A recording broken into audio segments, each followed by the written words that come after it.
교회 위에 임하실 하나님의 은총. 오늘은 교회 위에 임하실 하나님의 은총에 대해서 말씀을 전하려고 합니다. 조금 전에 우리가 함께 읽은 이 본문의 말씀은 선지자 이사야가 장차 이 땅에 세워질 교회 위에 임하실 하나님의 은총에 대해서 말씀을 하신 것입니다. 물론 이 말씀은 문자적으로는 바벨론 땅에 포로되었던 그 유대 백성들을 하나님께서 불쌍히 여기시고 이제는 시온성으로 돌아오게 해서 그들을 회복시켜 주실 것을 약속하신 그런 말씀인 것입니다. 그래서 선지자 이사야가 예언할 말씀대로 수많은 유대 백성들이 바벨론 땅 포로에서 해방되어 예루살렘으로 돌아오게 되었습니다. 4절, 5절을 보니까 내 눈을 들어 사방을 보라 무리가 다 모여 내게로 오느니라. 아들들은 운방에서 오고 딸들은 안겨오 올 것이라. 그때에 네가 보고 희색을 바라며 마음이 화창하리니. 그렇게 이제 말씀을 하시고 계세요. 그리고 이제 또 돌아온 그들은 무너진 예루살렘 성전을 예루살렘에 다시 이제 건축을 하게 되고 제사를 하나님 앞에 올려드림으로 성전 제사가 회복되어지는 이런 놀라운 역사가 있게 되어진 것입니다. 13절에 보면은 리바노의 영광 곧 잣나무와 소나무와 황량목이 함께 내게 이르러 내 거룩한 곳을 아름답게 할 것이며 내가 나의 발둘 곳을 영화롭게 할 것이라. 이 말씀은 예루살렘 성전이 리바논의 영광 잣나무, 소나무, 황량목이 이르러서 건축되어질 것을 이제 예언한 그런 말씀이었습니다. 그리고 또 7절과 9절을 읽어보면은 내 제단에 올라 기꺼이 받음이 되리니 그런 표현이라든지 9절에 내 하나님 여호와의 이름에 드리려 하며 이스라엘의 거룩한 이에게 드리려 하는 자들이라. 이런 말씀들은 성전 제사가 회복되어진 것을 이제 가리키는 그런 말씀으로 우리가 이해를 하면 될 것입니다. 그렇게 함으로 하나님께서 하나님의 집을 구체적으로 말하면은 스룹바벨 성전을 하나님이 영화롭게 하실 뿐만 아니고 또 예루살렘 이 성전, 스룹바벨 성전을 중심으로 해서 살아가는 모든 하나님의 백성들에게 여러 가지 은총을 베풀어 주실 것을 하나님이 약속을 하셨던 것입니다. 이제 여기 10절 이후부터 오늘 우리가 읽었던 22절까지의 이 말씀은 계속되는 이 언약의 말씀들은 예루살렘으로 돌아온 유다 백성들에게 적용되어지는 것이 분명한 사실입니다. 그러나 그 모든 약속의 말씀들은 예언된 메시아가 오셔서 하나님이 구약시대에 약속했던 그 메시아가 오셔서 시온성을 다스리게 될 때에, 다시 말하면 예루살렘을 통치하게 될 때에 이 모든 약속들이 완전히 성취되어질 수가 있었던 것입니다. 그런데 우리가 이미 아는 바와 같이 유대 백성들은 그 땅에 약속된 메시아 예수 그리스도가 오셨지만은 그들은 예수 그리스도를 영접하지 아니했고 배척하고 말았던 것입니다. 요한복음 1장 11절에 기록되어 있는 말씀과 같이 자기 땅에 오매 자기 백성이 영접지 아니하였으나 그렇게 이제 말씀을 하셨어요. 그러므로 오늘 여기 우리가 읽은 이 본문에 약속되어 있는 이 모든 말씀들은 메시아를 믿지 않는 유대 백성들에게는 부분적으로는 성취가 되어지지만은 그러나 완전히 성취되어질 수는 없다고 하는 것입니다. 그래서 오늘 이 본문에 약속된 이런 말씀들은 메시아이신 예수님을 믿고, 구주로 믿고, 그리고 또 그 예수님을 의지하는 신약시대의 하나님의 교회와 그리고 그 교회에 속한 모든 성도들에게 완전히 성취되어질 그런 약속의 말씀이라 그렇게 말할 수가 있는 것입니다. 그러면은 교회 위에 임하실 하나님의 은총은 구체적으로 어떤 것들이었느냐? 오늘 읽은 이 본문 가운데서 이제 우리가 몇 가지를 살펴볼 수가 있는데, 물론 이 여러 가지들 가운데는 예수님이 이 땅에 재림하심으로 말미암아 완성되어질 교회에 임하게 될 하나님의 은총에 대해서도 이제 말씀을 하고 계십니다. 그러나 예수님이 오셔서 다스리는 하나님의 교회 위에 임하실 하나님의 은총에 대해서 우리는 여러 가지를 살펴볼 수가 있습니다. 그러면 첫 번째는 한번 같이 읽어보겠습니다. 시작. 교회를 측은히 여기시고 사랑해 주시는 것입니다. 여기 10절을 보면은 내가 노하여 너를 쳤으나 이제는 나의 은혜로 너를 불쌍히 여겨선저 이방인들이 네 성벽을 쌓을 것이요 그들의 왕들이 너를 섬길 것이며, 그렇게 이제 말씀을 합니다.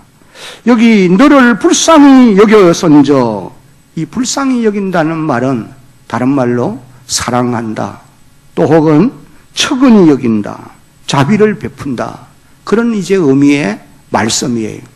하나님이 자기 백성들을 사랑하고 측은히 여기고 또 자비를 베푸는 것을 표현한 말씀이라고 보시면 됩니다.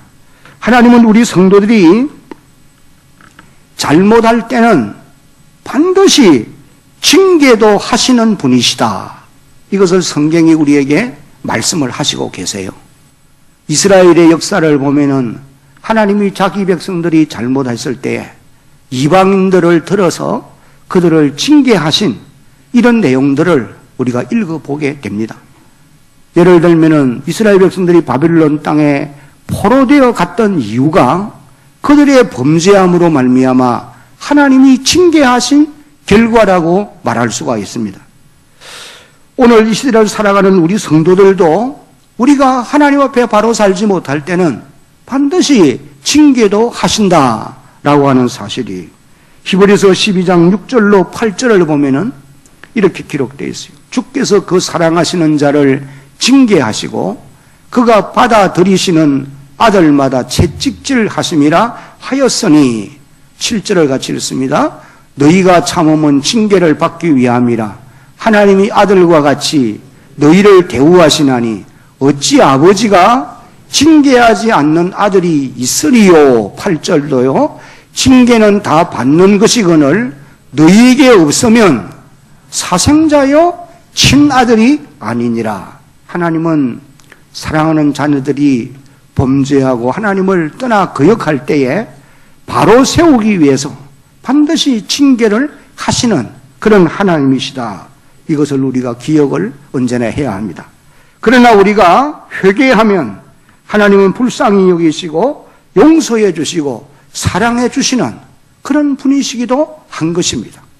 이사야 1장 18절을 보면은 여호와께서 말씀하시되 오라 우리가 서로 변론하자. 너희 죄가 주홍 같을지라도 눈과 같이 희어질 것이요 진홍같이 붉을지라도 양털같이 희게 되리라. 선지자 이사야를 통해서 하나님이 그렇게 말씀을 하셨습니다.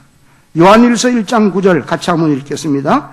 만일 우리가 우리 죄를 자백하면 그는 미쁘시고 의로우사 우리 죄를 사하시며 우리를 모든 불의에서 깨끗하게 하실 것이요.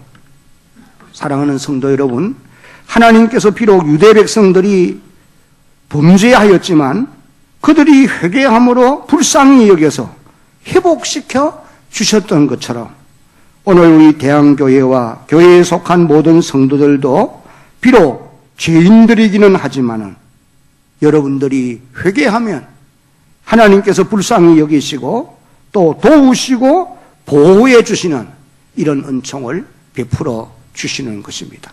우리는 이 사실을 기억해야 할 것입니다.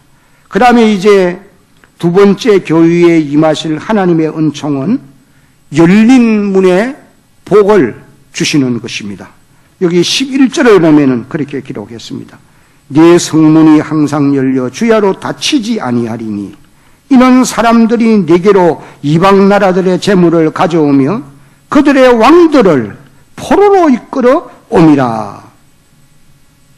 고대 근동 지방의 이런 성문은 낮에는 사람들의 통행을 위해서 이제 열어두지만은 밤이 되면은 출입을 통제하기 위해서 닫았다고 합니다. 그런데 여기 이제 기록된 11절 말씀에 보면은 네 성문이 항상 열려 있어 그렇게 표현합니다. 이것은 그 당시에 외적인 위협이 완전히 사라진 것을 이제 의미하는 것으로 우리가 보게 됩니다. 그런데 우리가 아는 대로 예루살렘은 외적인 위협이 완전히 사라진 적은 한 번도 없다고 하는 것입니다. 다윗이 이제 이 예루살렘 성을 차지한 이후부터 역사가 계속되는 오늘 이 시대까지 이 예루살렘은 언제나 위협하는 대적이 있었다는 말씀입니다. 그러므로 여기 네 성문이 항상 열려 있어 라고 하는 이 말씀은 시온성에 적용되는 말씀이라기보다는 신약시대 하나님의 교회의 문이 밤낮으로 닫히지 않고 열려 있어서 수많은 사람들이 회개하고 교회로 돌아오게 될 것을 의미하는 말씀이라고 많은 주석학자들이 해석을 그렇게 해주고 있는 것입니다. 그러므로 오늘도 하나님은 이 말씀대로 지상의 교회의 문들을 활짝 열어놓으시고 이 땅의 수많은 구원 주시기로 작정된 자들을 밤낮을 가리지 않고 하나님 앞으로 돌아오게 하시고 계신다라고 말할 수가 있습니다. 그리고 또 여기 11절 하반절에 보면은 열린 문을 통해서 이방 나라들의 재물과 그들의 왕들을 포로로 이끌어 온다라고 그렇게 말씀을 하고 있습니다. 이 말씀의 뜻은 예수 그리스도의 복음을 통해서 왕들과 권력자들이 마치 포로가 떨면서 끌려오듯이 하나님의 교회로 인도되어 올 것을 의미하는 그런 말씀이기도 하고, 그리고 또 5절로 9절에서 이미 언급했던 것처럼 바다의 부와 이방 나라들의 재물도 교회로 모여오게 될 것을 의미하는 그런 말씀이라고 볼 수 있는 것입니다. 복음의 능력에 이끌리게 되면은 어느 누구라도 빈부귀천 남녀노소를 물론하고 교회의 열린 문을 통해서 하나님 앞에 나오게 되는 것이 당연한 것이다. 그렇게 말할 수가 있겠습니다. 여러분, 문은 닫힌 문보다는 열린 문이 더 좋은 것이에요. 여러분들이 계시록 3장을 읽어보면은 소아시아에 있는 7교회들 가운데 2교회가 칭찬받는 교회인데 그 교회 7교회 가운데 칭찬받는 2교회 가운데 한 교회가 빌라델비아 교회입니다. 하나님이 빌라델비아 교회 앞에 열린 문의 복을 허락해 주신 것을 우리가 보게 됩니다. 여러분의 가정의 문도 일터의 문도 항상 열려 있어야 합니다. 닫혀 있으면은 좋은 것이 아니라는 거예요. 사람의 마음의 문도 닫히면은 좋지 않은 것입니다. 그러면 기도가 되어지지 않고 찬송도 안 되고 은혜도 받을 수가 없습니다. 여러분이 경영하는 사업장의 문도 닫혀 있으면 사업이 안 된다는 증거이기도 한 것입니다. 교회의 문도 역시 마찬가지예요. 닫혀 있으면 안 되는 것입니다. 영국을 비롯한 유럽 지역을 가보면은 웅장한 교회들이 참으로 많습니다. 그런데 그 철 대문에 그 철 대문들이 굳게 닫혀 있어요. 그리고는 거기 밖에다가 세일이라고 기록한 것을 봅니다. 판다는 거죠. 이것은 하나님께서 그 문들을 닫으신 결과라, 그렇게 말할 수가 있을 것입니다. 사랑하는 성도 여러분, 이 한 해 동안에 하나님께서 우리 교회와 여러분들의 사업장에도 항상 열린 문에 복을 주시기를 예수님의 이름으로 축복합니다. 가정도 교회도 여러분이 경영하는 모든 일터에도 열린 문의 복을 하나님이 주시는 이런 역사가 있어야 할 것입니다. 그 다음에 세 번째로 교회 위에 임하실 하나님의 은총은 대적하는 자들을 항복하게 하실 것입니다. 12절을 보면은 너를 섬기지 아니하는 백성과 나라는 파멸하리니 그 백성들은 반드시 진멸되리라. 14절에도 보면은 너를 괴롭게 하던 자손이 몸을 굽혀 내게 나오며 너를 멸시하던 모든 자가 네 발 아래에 엎드려 너를 일컬어 여호와의 성읍이라 이스라엘의 거룩한 이의 시온이라 하리라. 그렇게 이제 말씀을 하시고 계십니다. 2000년 기독교 역사를 보면은 교회를 괴롭게 하고 힘들게 했던 대적들이 수없이 많았다고 하는 것을 우리는 알게 됩니다. 그러나 하나님께서 그들을 교회 앞에 결국은 무릎을 꿇고 황복하게 만들었던 것입니다. 로마의 제5대 황제였던 네로는 서기 53년에서 68년까지 14년간 황제의 자리에 있으면서 기독교를 너무도 무섭게 핍박하였던 것입니다. 그는 로마 시내에 새로운 황궁을 짓기 위해서 로마에 불을 질러놓고 그것을 기독교인들이 불을 질렀다고 화살을 돌렸습니다. 그리고 박해를 시작했는데 너무도 잔인하고 무섭게 박해를 가했던 것입니다. 그래서 수많은 성도들이 체포되어서 맹수의 밥이 되기도 하고 칼에 죽임을 당하기도 하였습니다. 베드로와 사도 바울 같은 사람도 이때에 순교의 제물이 되어졌다라고 역사가들은 전하고 있습니다. 그러나 하나님이 교회를 지키시고 보호하심으로 말미암아 주후 313년에 콘스탄틴 황제가 왕위에 올랐을 때에 그는 교회 앞에 무릎을 꿇고 기독교를 로마의 국교로 선언하게 되었던 것입니다. 이렇게 되어진 것은 하나님께서 교회를 지키시고 보호해 주시는 결과라고 말할 수가 있는 것입니다. 하나님은 앞으로도 교회와 성도들을 대적하는 자들을 반드시 물리쳐 주실 것입니다. 이사야 41장 11절로 13절에 보면은 보라 내게 노하던 자들이 수치와 욕을 당할 것이요 너와 다투는 자들이 아무것도 아닌 것 같이 될 것이며 멸망할 것이라. 네가 찾아도 너와 싸우던 자들을 만나지 못할 것이요 너를 치는 자들은 아무것도 아닌 것 같고 허무한 것 같이 되리니. 13절 같이 읽겠습니다. 이는 나 여호와 너의 하나님이 내 오른손을 붙들고 네게 이르기를 두려워하지 말라 내가 너를 도울 것이라 할 것임이니라. 하나님은 오늘도 교회 가운데 임재해 계시면서 교회를 이와 같이 지키시고 보호해 주시는 분이십니다. 그 다음에 네 번째 교회에 임하실 하나님의 은총은 영원한 아름다움과 대대의 기쁨을 주실 것이라. 그렇게 이제 말씀을 하셨어요.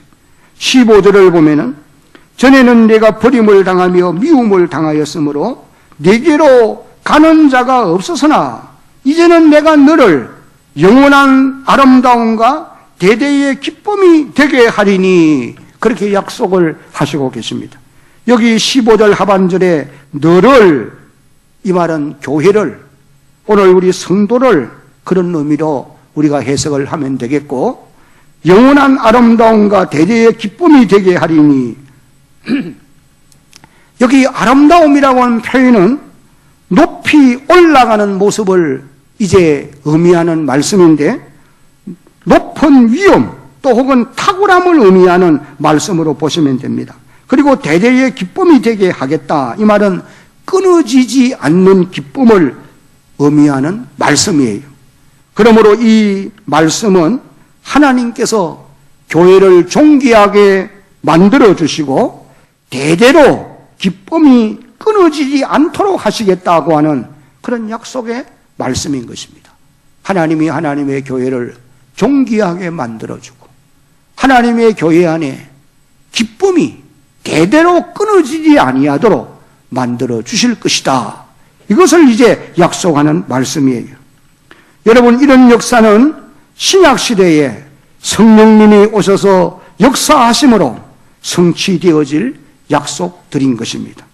그래서 성령님은 오순절 아침에 이 땅에 임하셨고 교회와 우리 성도들에게 찾아오셔서 예수 그리스도의 구속사역을 듣고 믿게 하시고 또 성령 충만하게 하심으로 구원의 큰 감격과 또 성령의 역사로 인하여 큰 기쁨을 누리게 하심으로 이 말씀이 교회와 우리 성도들에게 성취되어지도록 역사해 주신 것입니다. 우리는 초대 예루살렘 교회의 성도들의 삶에서 그런 모습을 찾아볼 수가 있는 것입니다. 사도행전 2장 44절로 47절을 보면은 믿는 사람이 다 함께 있어 모든 물건을 서로 통용하고 또 재산과 소유를 팔아 각 사람의 필요를 따라 나눠주며 날마다 마음을 같이하며 성전에 모이기를 힘쓰고 집에서 떡을 떼며 기쁨과 순전한 마음으로 음식을 먹고 하나님을 찬미하며 또 온 백성에게 칭송을 받으니 주께서 구원받는 사람을 날마다 더하게 하시니라. 성령의 인도함을 따르는 예루살렘 교회와 그 교회 공동체에 속한 성도들의 삶의 모습을 이렇게 표현하고 있는 것입니다. 하나님이 그들을 존귀하게 만들어서 온 세상 많은 사람들로부터 칭송을 받게 하고 그들에게 끊어지지 아니하는 기쁨이 이어져 가도록 역사해 주신 이런 내용을 우리가 보게 되는 것입니다. 그리고 또 사도행전 5장 41절에도 보면은 사도들은 그 이름을 위하여 능욕받는 일에 합당한 자로 여기심을 어떻게 하면서? 기뻐하면서 공회 앞을 떠나니라. 여러분, 이 사도들이 이 41절의 배경을 보면은 사내들인 공회에 붙잡혀가서 매를 맞고 지금 나오는 중에 있어요. 그러면서 그들은 자신들의 몸이 이런 사역에 쓰여지는 일로 인해서 자신들이 매를 맞고 고난을 받은 이것이 합당한 일이다, 당연한 일이다, 그렇게 생각하면서 기뻐하면서 공회 앞을 떠나더라. 그렇게 이제 기록을 하고 있는 것입니다. 그리고 또 로마서 8장 39절을 보면은 높음이나 깊음이나 다른 어떤 피조물이라도 우리를 우리 주 그리스도 예수 안에 있는 하나님의 사랑에서 끊어놓을 수 없느니라. 그렇게 이제 말씀을 하시고 계십니다. 여러분, 이런 놀라운 은총이 오늘 여러분들에게도 임하기를 예수님의 이름으로 축복합니다. 그 다음에 다섯 번째는 교회에 임하실 하나님의 은총은 땅을 차지하게 하시는 것이다. 그렇게 말씀을 하십니다. 21절을 보면은 예 백성이 다 어렵게 되어 영원히 땅을 차지하리니 그들은 내가 심은 가지요 내가 손으로 만든 것으로서 나의 영광을 나타낼 것인저. 그렇게 기록합니다. 먼저 여기 네 백성이 다 어렵게 되어, 이 말은 메시아로 오신 예수 그리스도를 믿음으로 말미암아 어렵다함을 받게 될 것을 의미하는 그런 말씀이에요. 오늘 이 자리에 계시는 우리 성도 여러분들은 다 예수 그리스도를 믿음으로 말미암아 어렵게 된 사람들인 줄로 믿으시기를 바랍니다. 저나 여러분들이 예수 그리스도를 믿음으로 말미암아 하나님이 우리를 너는 어려운 사람이라 인정을 해 주신 것입니다. 그리고 또 여기 영영이 땅을 차지하리니 라는 말씀은 이건 이 땅에서 땅을 기업으로 받는다는 의미가 아니고 영적인 의미로 구원받은 우리 성도들이 하나님이 예비하신 천국을 영원한 기업으로 소유하게 될 것을 이제 하시는 말씀인 것입니다. 의미하는 말씀인 것입니다. 고린도후서 5장 1절을 보면은 만일 땅에 있는 우리의 장막집이 무너지면 하나님께서 지으신 집, 곧 손으로 지은 것이 아니요 하늘에 있는 영원한 집이 우리에게 있는 줄 아느니라. 바울은 땅에 발을 붙이고 살면서도 어렵게 된 하나님의 백성으로서 하나님이 예비하신 영영한 땅을 차지하는, 하늘 천국을 차지하는 이런 복을 기대하면서 살았던 사람입니다. 오늘 우리도 이런 꿈을 가지고 살아갈 수 있는 하나님의 사람들이 되어야 할 것입니다.